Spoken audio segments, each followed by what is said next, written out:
থমথমে নীরবতা এখন ভারতের কলকারখানাগুলোতে। স্যাম্পল, ডিজাইন আর কাঁচামালের স্তূপ, নেই শুধু নতুন ক্রয়াদেশ।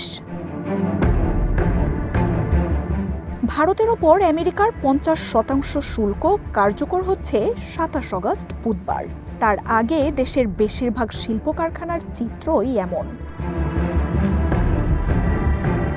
সুরাটে বিশ্বের সর্ববৃহৎ ডায়মন্ড বোর্স, ভারতের বাণিজ্য আকাঙ্ক্ষার অন্যতম প্রতীক। পেন্টাগনের চেয়ে বড় আকারের এই অফিস কমপ্লেক্সে কয়েক দিন ধরেই থমথমে পরিস্থিতি।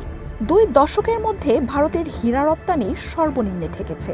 প্রতি বছর $২৮.৫ বিলিয়ন মূল্যবান রত্ন রপ্তানি হয় আমেরিকায়। ট্রাম্পের ৫০% শুল্কে যা এখন চরম ঝুঁকিতে।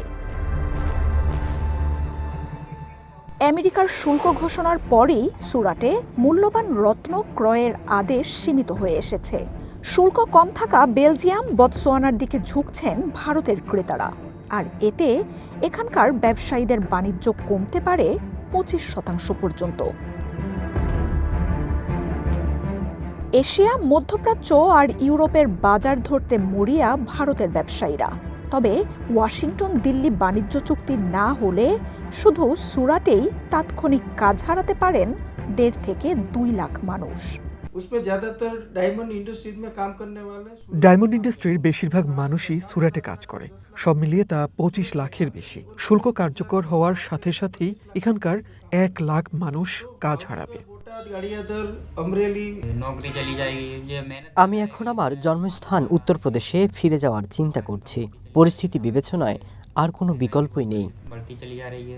শুল্কের প্রভাবে ডলারের বিপরীতে ভারতীয় মুদ্রার মানও কমেছে। পোশাক কারখানাগুলোতে লাখ লাখ নতুন পোশাক তৈরি করে রেখেছেন ব্যবসায়ীরা, তবে ক্রেতা পাচ্ছেন না। আগামী মাসে কর্মীদের বেতন কোথা থেকে আসবে তা নিয়ে চিন্তার অন্ত নেই। বহু কারখানায় শুরু হয়েছে ছাঁটাই। এই টানাপোড়েন খুব শিগগিরই যে কাটবে সে বিষয়ে এখনও আশাবাদী নয় দিল্লি, বরং বিকল্প বাজারের পরামর্শ এবং ক্ষতিগ্রস্ত ব্যবসায়ীদের সহায়তার কথা ভাবছে মোদী সরকার। ভারতীয় পণ্য রপ্তানি বাড়াতে ৫০টি দেশকে চিহ্নিত করেছে প্রশাসন। চায়নার সাথে সম্পর্ক উন্নয়ন করে সেখানকার বাজারেও প্রবেশের চেষ্টা করছে ভারত সরকার। রপ্তানিকারকদের সংখ্যা ৫০% শুল্ক কার্যকর হলে আমেরিকার বাজারে ভারতের $৮৭ বিলিয়ন বাণিজ্য বড় ধরনের ধাক্কা খাবে।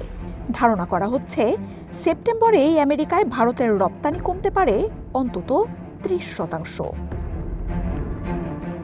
মার্জিয়া উপমা, ওয়ান ইন্টারন্যাশনাল ডেস্ক।